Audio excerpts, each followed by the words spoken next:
Good morning students, myself Dr. Rekha Srivastava from government jubilee inter college.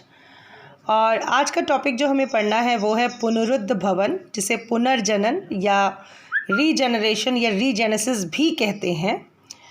तो पुनरुद्ध भवन से पहले हम पढ़ चुके हैं कि जो अलैंगिक जनन यानी एसेक्सुअल रिप्रोडक्शन होता है उनकी क्या क्या विधियां हैं, जिसमें कि हमने द्विविभाजन, बीजाणुजनन, मुकुलन, कलिका और खंडी भवन पढ़ा था। द्विविभाजन का मतलब होता है बाइनरी फिजन, बीजाणुजनन यानी स्पॉरिलेशन, मुकुलन यानी बडिंग, कलिका यानी जेम्यूल फॉर्मेशन और खंडी भवन यानी फ्रैगमेंटेशन।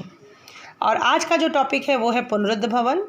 तो पुनरुद्ध भवन के लिए जो उदाहरण हमने लिया है वो है प्लेनेरिया। और ये जो प्लेनेरिया ऑर्गेनिज्म है ये हेड, ट्रंक और टेल रीजन में डिवाइडेड है। ये free living fresh water form होता है और ये प्लैटीहेल्मिन्थ्स से बिलोंग करता है। क्लासिफिकेशन हमने यहाँ दिखा रखी है कि एनिमलिया, प्लैटीहेल्मिन्थ्स, रैप्डेटिफोरा एंड ट्राइक्लेडाइडा। तो प्लैटीहेल्मिन्थ्स का ये मेंबर होता है, इसे फ्लैट वॉर्म्स भी कहते हैं। और यहाँ फ्रेश वाटर फ्लैट वॉर्म का एग्जाम्पल हम लेके चल रहे हैं। और एक बात और बतानी है कि जो प्लेनेरिया है आपका ये कार्निवोरस होता है और एनिमल्स पे फीड करता है, लेकिन इसके अंदर टीथ्स नहीं होते हैं। लेकिन ये कभी कभी स्कैवेंजर्स की भी तरह होता है, मतलब डेड डिकेइंग ऑर्गेनिक मैटर पे भी फीड करता है। तो प्लेनेरिया को ये बहुत important biological, biomedical, laboratory research organism है। और इसको जो फिनोमिना है जेरंटोलॉजी, जिसको हम कहते हैं study of ageing, gerontology is the study of ageing, और इसको लिया जाता है। जैसे पहले हम लोग जानते हैं कुछ बहुत इंपॉर्टेंट एग्जांपल्स हैं, जैसे सिनोरैप्टिस इलिगेंस और ड्रोसोफिला मेलानोगैस्टर, तो वो भी है और ये भी बहुत इंपॉर्टेंट मटेरियल है। और इसको स्पेशली जो आजकल की स्टडीज़ में, जेरंटोलॉजी स्टडीज़ में, जिसको एजिंग रिसर्च हम कहते हैं, तो उसमें इसको यूज़ किया जा रहा है प्लेनेरिया को। और प्लेनेरिया के बारे में एक चीज़ और है, ये कहा जाता है कि ये इमॉर्टल, एक कहावत इसके लिए कही गई कि immortal under the edge of life, मतलब चाकू की धार के नीचे अमर, क्योंकि इसके हर फ्रेगमेंट्स पूरे ऑर्गेनिज्म को डेवलप कर सकते हैं। तो आइए देखते हैं कि किस तरीके से जो प्लेनेरिया है वो इस प्रोसेस को करता है। मान लीजिए कि प्लेनेरिया, ये जो ऑर्गेनिज्म है हमारा, पेरेंट प्लेनेरिया हमने दिखाया है, और ये पेरेंट प्लेनेरिया जो है किसी वजह से, चाहे एक्सीडेंट हो या कोई इंजुरी हो या कोई और वजह हो, उसकी वजह से अगर सेगमेंट्स में कट जाता है, जैसे हमने यहाँ पे दिखाया है कि ये हमारा येलो कलर में पेरेंट प्लेनेरिया है, जो कि 1, 2 और 3 यानी हेड, ट्रंक और टेल रीजन में कट गया है। और कटने के बाद ये हेड रीजन जो है वो पूरा ऑर्गेनिज्म डेवलप कर दे रहा है, चाहे हेड हो, चाहे ट्रंक या टेल हो, वो पूरा ऑर्गेनिज्म डेवलप कर दे रहा है।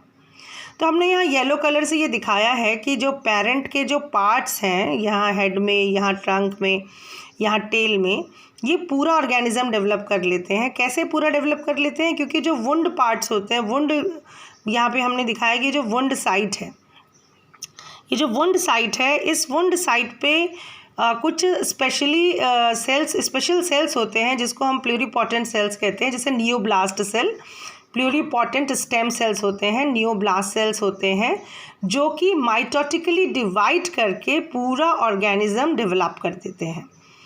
तो प्लूरिपोटेंसी का मतलब होता है कि capable of giving different cell types, यानी कि ये हेड रीजन है तो वो ट्रंक भी बना लेगा और टेल भी बना लेगा।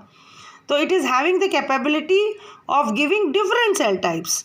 तो यहाँ पे हमने दिखाया कि जो अगर ये हेड रीजन है तो ये पूरा टेल और ट्रंक बना ले रहा है, ट्रंक है तो वो टेल और हेड बना ले रहा है, और अगर टेल है तो वो पूरा आपका हेड और ट्रंक बना ले रहा है प्लेनेरिया का।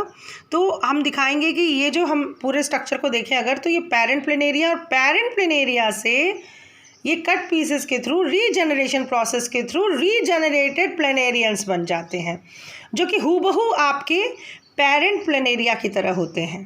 ठीक है, तो regeneration is a process in which the development of complete organism from the parts of the organisms, from the parts of the body of the organisms which are accidentally cut during injury. यानी कि ये जो सरल प्राणी है सरल प्राणियों को यदि कई टुकड़ों में विभाजित कर दिया जाए या कट जाए किसी वजह से, तो प्रत्येक टुकड़ा विकसित होकर पूर्ण जीव का निर्माण करता है, जैसा कि हम लोग यहाँ पे देख सकते हैं। देखिए यहाँ पे तो हमने दिखाया है कि यहाँ पे हॉरिजॉन्टली प्लेनेरिया कट रहा है। हॉरिजॉन्टली देखिए, प्लेन जो भी यहाँ पे हेड पे भी हॉरिजॉन्टल है, यहाँ भी हॉरिजॉन्टल है, यहाँ भी हॉरिजॉन्टल है। लेकिन अगर वर्टिकल प्लेन में भी अगर कोई प्लेनेरिया है और वो वर्टिकली किसी वजह से कट हो जाता है, तो भी यहाँ देखिए हमने दिखा रखा है कि ये पूरा ऑर्गेनिज्म डेवलप कर सकता है। रेड कलर से हमने दिखाया है कि रीजनरेट कर रहा है ये हाफ पोर्शन, और यहाँ पे दिखाया कि पूरा प्लेनेरिया डेवलप हो गया है। तो इन दोनों इवेंट से हम ये देख सकते हैं कि किस तरीके से प्लेनेरिया रीजनरेशन प्रोसेस करता है, और इसके हर सेल्स में वो कैपेसिटी होती है कि वो पूरा इंडिविजुअल डेवलप कर सके। प्लेनेरिया के अगर हम 249 या 300 सेगमेंट्स भी बना दें, और वो उसका ईच एंड एवरी सेगमेंट जो होगा वो एबल होगा पूरा ऑर्गेनिज्म फॉर्म करने के लिए। तो हमने देखा कि किस तरीके से एसेक्सुअल रिप्रोडक्शन की डिफरेंट टाइप ऑफ विधियाँ थी, बहुत सारे प्रकार की विधियाँ थी, जिसको हमने डिस्कस किया इस लेक्चर में। और आगे हम जो वीडियो लेकर आएंगे उसमें हम देखेंगे कि किस तरह से वेजिटेटिव प्रोपगेशन यानी कि कायिक जनन होता है। Thanks for watching the video.